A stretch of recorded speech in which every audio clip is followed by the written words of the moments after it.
Hello and welcome to our channel DigitalOasis. We are bringing you another fun and exciting story for you to enjoy today. Our story for today is about Mira and Kosmo adventures. The beginning. It all began on a sunny day in the park. 9-year-old Mira sat under her favorite maple tree, drawing pictures in her sketchbook. She loved this quiet spot where the sun made perfect shadows to trace. That's when she first saw him in orange. Cat was white paws. He watched her as she unwrapped her sandwich. "Are you hungry?" Mira asked, breaking off a piece. The cat sniffed it carefully before eating, then sat nearby watching her draw. "I'll call you Kosmo," she decided, "because you're orange like my grandma's cat." Every day after school, Mira would rush to her tree, and every day, Kosmo would be waiting. She started telling him about her day, how she got an A on her spelling test, or how Jamie wouldn't let her play basketball at recess. "You're a really good listener," she told Kosmo while scratching behind his ears. One windy day, Mira was trying to draw the falling leaves. Kosmo was playing nearby when a squirrel raced past. He jumped after it, knocking over Mira's box of colored pencils. "Oops, sorry about that, Mira." Mira froze. She looked around. No one else was in the park.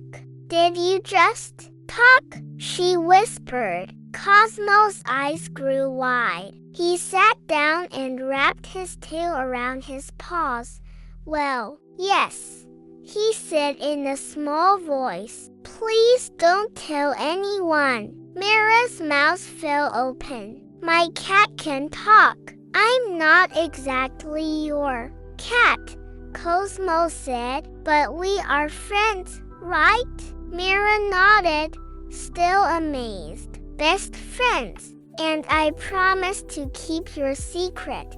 After that, their afternoons were filled with wonderful conversations. Kosmo told funny stories about climbing the tallest tree in the park and chasing moonbeams. Mira shared her drawings and read her favorite books aloud. They made up a special code to meows meant hello, a paw tap meant be quiet, and a tail swish meant danger coming. "Why did you decide to talk to me?" Mira asked one day while sharing her apple slices. "Because you didn't just talk at me like most people do with animals," Kosmo explained. "You talked to me like I had something to say back. And I did." One day, Mira had a big science project about animals. She got a brilliant idea. She would bring Kosmo to school.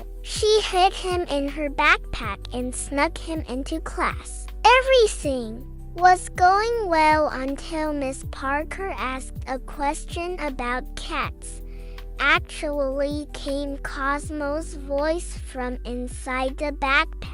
Mira coughed loudly to cover the sound, but Jenny at the next desk looked at her strangely. Later at the park, Mira and Kosmo had their first fight. "You almost got caught," Mira said, hands on her hips. "You're the one who stuffed me in a backpack."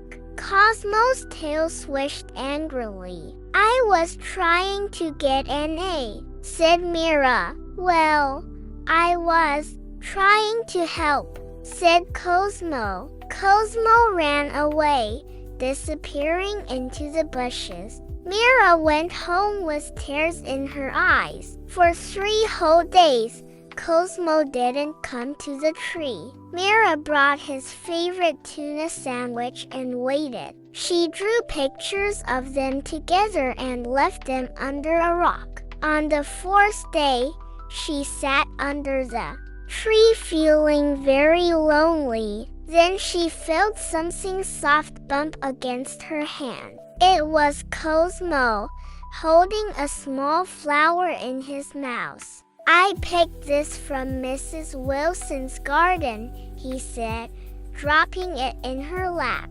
"I hope you're not still mad." "I'm not mad," Mira said, picking up the flower. "I missed you. I'm sorry I put you in my backpack.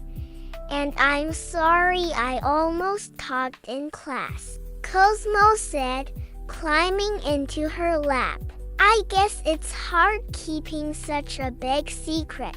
They became even better friends after that. In winter, they built tiny snowmen together. In spring, Kosmo taught Mira which flowers smelled the sweetest. One evening as the sun was setting, they lay in the grass watching the clouds turn pink and gold. "Thank you," Mira said suddenly. "For what?" asked Kosmo. "For being my friend. For talking to me," Kosmo purred and touched his paw to her hand. "The best things happen when you least expect them," he said wisely. "Like finding a friend under a maple tree as the first stars appeared in the sky." Mira smiled. Having a talking cat was amazing, but having someone who truly listened, that was a real magic. The story for today. I hope you love it. Please like our stories and subscribe to DigitalOasis channel, and hit the notification bell for future stories made specially for you. Visit our channel for more stories and follow us on Facebook.